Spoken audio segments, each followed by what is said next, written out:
The living room felt like it was suffocating, the air heavy and unmoving, pressing down on me as I sat there. My hand shook around the phone, its glow casting a pale light across my fingers. On the screen, a video was frozen at a frame that had already gutted me. The timestamp glared back, 2:17 a.m., outside some bar I'd never heard of. The image was grainy, but her face, Sarah's face, was clear enough. She was laughing under neon lights, her hand brushing the arm of a man I didn't recognize.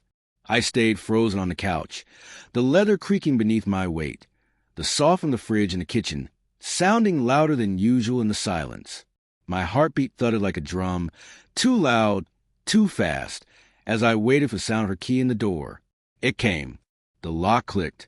"Hey, I'm home," Sarah called out cheerfully, her voice light as if she'd just walked in from a normal day. I heard the click of her heels on the floorboards, the soft rustle of her coat sliding from her shoulders. I didn't move. The phone felt like a live grenade in my hand, its pin already gone. "In here," I managed, my voice low, shaking. She appeared in the doorway, auburn hair catching the warm lamp glow, her smile faltering when she saw my face. "Sit," I said, pointing to the couch across from me. "Watch this." Her brow furrowed, but she obeyed, sinking down into the cushions. I pressed play. The video flickered to life, shaky and raw, a clip sent to me an hour ago by a friend with just one word attached. "Sorry." Sarah's laughter filled the speakers, high and soft, as she leaned closer to the man. Her fingers lingered on his sleeve, his hand grazed the small of her back, her eyes sparkled in a way I hadn't seen in years. The clip cut off, leaving a silence so deep it seemed to hum. Sarah's breath caught. Her hands folded in her lap and tightened until her knuckles were white. "Where did you get this?" she whispered, her voice fragile like cracked glass. "Does it matter?"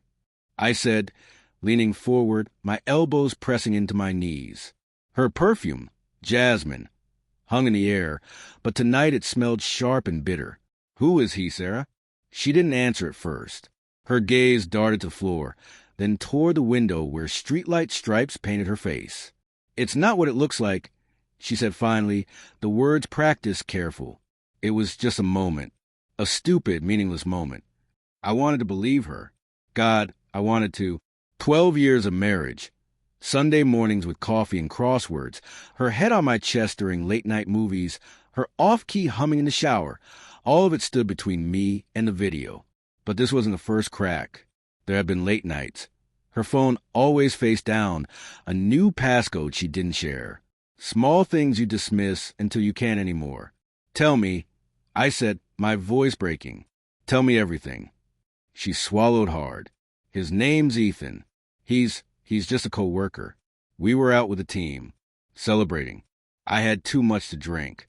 And She stopped, pressing her lips tight like she could keep the truth from slipping out. "And you what?" My voice rose, sharp. "You let him touch you. You laugh like you were alive again, Sarah, like you haven't been with me in months." Her eyes flashed, defiance flaring through her guilt. "You think I'm happy? You think I'm alive? You're never here, Mark. You're buried in work. In your meetings, your laptop. When's the last time you really looked at me?" Her words hit like a slap, but they didn't erase the image burned into my brain. Her hand on his arm, her smile brighter than it had been in years. "So this is my fault," I said, standing, pacing. The floor creaked under my steps. "You're blaming me for you sneaking around?" "I'm not sneaking," she snapped, rising too, her cheeks flushed, her eyes glassy with unshed tears. "It was one night, one stupid drunken night. I didn't sleep with him. Mark, I didn't even kiss him." "Then why does it feel like you did?" I stopped pacing, my hands clenched into fists. The room felt smaller, the air heavier. I thought of the text she brushed off as work stuff, the red lipstick she started wearing again, the one she'd worn when we first dated, the way she'd gone stiff when I tried to touch her, like she was hiding something. "Mark," she said, softer now, stepping closer. Her hand reached for me, but I flinched. She froze. "I love you. I do. I got lost. I felt invisible. And he saw me. Her words twisted the knife deeper. I sank back onto the couch, my head in my hands. The quiet was deafening, the kind that screams at you. I remembered when her laughter was mine, when we stayed up all night talking, when forever felt real. How had we drifted this far? Say something, she whispered. I looked up, meeting her desperate eyes. They were wide with guilt. But there was something else there, too. Relief, like she'd been carrying this weight for too long. And it was finally out, raw between us. I don't know if I can trust you, I said at last, the words heavy and final. Not after this. Her face crumpled. She dropped to her knees in front of me, clutching my hands. Please, Mark. I'll do anything. I'll stop seeing him. I'll quit my job. Just don't give up on us. I pulled my hands away, her touch burning like betrayal. It's not about him, Sarah. It's about you. You hid this. You lied. She sobbed, a broken sound echoing in the hollow of my chest. I wanted to hold her, to tell her we'd be okay, but the video looped in my mind, her laughter, his hand, the way she leaned into him like he was her center of gravity. Then the doorbell rang. Sharp, jarring. We both froze. I stood, unsteady, and walked to the door. Through the peephole I saw him, tall, dark-haired, hands stuffed into his pockets. Ethan. I recognized him from the video, from the way he looked at her. What is he doing here? I growled, spinning back toward Sarah. Her eyes widened, panic flickering across her face. I don't know, she stammered. I swear I didn't.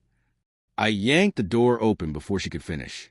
Ethan's face tightened when he saw me, but he didn't back away. Mark, right? He said evenly. We need to talk. The world tilted. My pulse thundered in my ears. I gripped the doorframe to keep from lunging at him. Behind me! Sarah's sobs grew louder, but I didn't turn. I stared at Ethan, the man who'd crossed into my life, into my marriage, and in his eyes and the way he stood too close, I realized something. The truth wasn't in the video. It was here, in the flesh, on my doorstep. Get out, I said, my voice low and dangerous. But he didn't move, and in that instant, I knew whatever came next would shatter everything.